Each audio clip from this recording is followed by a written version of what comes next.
තියෙනවද ලංකාවේ කොහේ හරි කඩේකින් කොළවරි චිකන් එක? අහලා නැහනේ. අලුත් තමයිනේ. අද අපි ගමු කොළවරි චිකන් එක. හදන හැටි කියලා දෙන්න. මුලින් ඉඳන් වීඩියෝ එක බලන්න අන්තිම වෙනකන්. මොකද අද හදන්නේ කොළවරි චිකන් එක. හොඳට බලාගන්න. හදන හැටි. මෙන්න මේ විදිහට හොඳ මැටි ඇදලියක් කරගෙන අපි ඒක රත් වෙන්න තියෙනවා. රත් වුණාන් පස්සේ මේ විදිහට කොකනට් ඔයිල් ටිකක් දාගන්න. පොල් තෙල් මේ සිදි 3ක් විතර දාගන්න. ටිකක් වැඩිපුර දාගන්න පොල් තෙල්. ඊට පස්සේ අර දාන මේ විදිහට අප ටිකක්. ලුහල් සල්පෙකුත් දානවා. මෙන්න මෙහෙම අප ටික පුපුරගෙන එද්දී අපිට පුළුවන් මේකට එකතු කරන්න සුදු රොමි සල්පය. සිහින්න කුඩාවට කපාගත්ත සුදු රොමි ටිකක් මෙන්න මේකට එකතු කරගන්න පුළුවන්. या टेम्पररी बनेगी ये बीरोन सर्विस तक अटक करवाने පුළුවන්. ඊට පස්සේ මේ විදිහට සම්ප්‍රේත ටික අරපින්ට පොළ ටික කිරිලි පොඩි ටික දැනසල් කරල් කීපයක් මේවා පුළුවන් නම් කුඩාවට කඩලා අට වෙන විදිහට දාන්න පුළුවන් නම් වැඩිය හොඳයි. මෙන්න මේ විදිහට මේකට නියමයි වෙන විදිහට කරාමුල ටික කීපයකට දාන්න පුළුවන්. හරිද? ඊට පස්සේ අපි මේකට දාගන්න මිරිස් කුඩු මෙන්න මේ විදිහට මිරිස් කුඩු තේ හැඳි 3ක් විතර දාගන්න ඕනේ.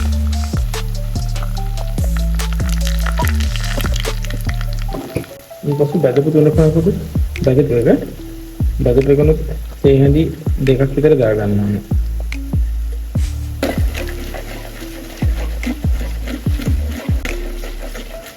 මේක හැන්ඩල් මික්ස් කරගෙන යද්දී මේක කලර් එක හොඳටම ඩාර්ක් කලර් එකකට හැරෙනවා. මේ විදිහට හැන්ඩල් මික්ස් කරගෙන යද්දී මේ කලර් එක හොඳටම ඩාර්ක් කලර් එකකට හැරෙනවා.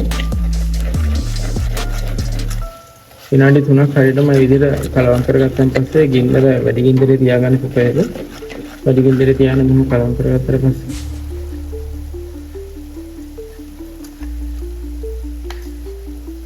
අපිට පුළුවන් චිකන් ටික හිමින් සැරේ එකතු කරගන්න.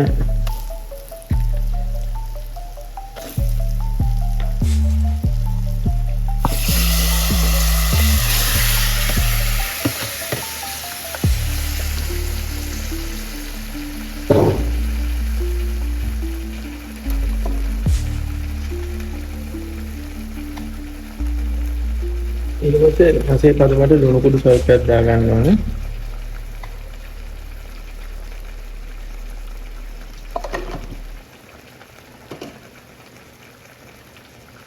බදපු 3 හැඳි 2ක් දාගන්න ඕනේ. සෝරි. අමුතුන පහ හැඳි 2ක් දාගන්න ඕනේ.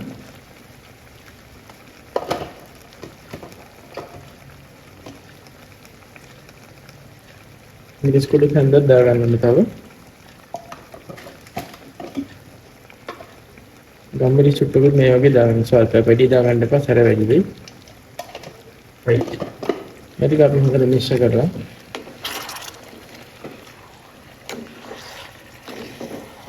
මේකට වතුර නොදා හදනවා නම් හොඳයි. මොකද මේ චිකන් වල තියෙන වතුර ඇවිල්ලා මේක ගාන්න සෙට් වෙනවා.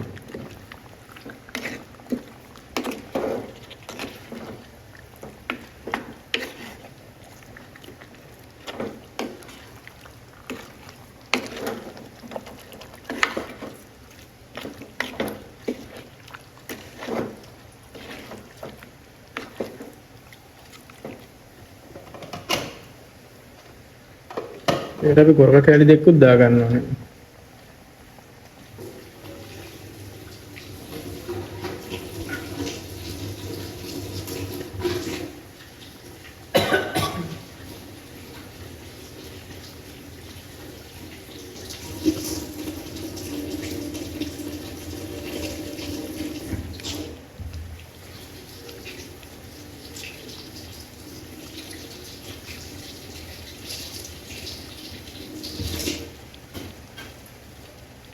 ගොරක දාදී හොඳට සෝදලා දාගන්න. ගොරක කටිනා නිකම්ම දානවා. ගොරක වල වැලි තියෙනවා. උත්තර ක්වොලිටි එකට හදලා පැකට් කරලා තිබුණොත් වැලි තියෙන්න පුළුවන් ප්‍රවණතාවය වැඩි. ඒ නිසා සෝදලම දාගන්න. ඉන්පසු මේක අපි කියන එකකින් හොඳට ආවරණය කරලා විනාඩි 15ක් විතර හොඳට කුක් වෙන්න තියෙනවා. හරිද? මේ විදිහට අම්බරිස් රබ්බරකුත් විනාඩි විතර පස්සේ එකතු කර ගන්නවා. හරි කපගත්ත අම්බරිස්.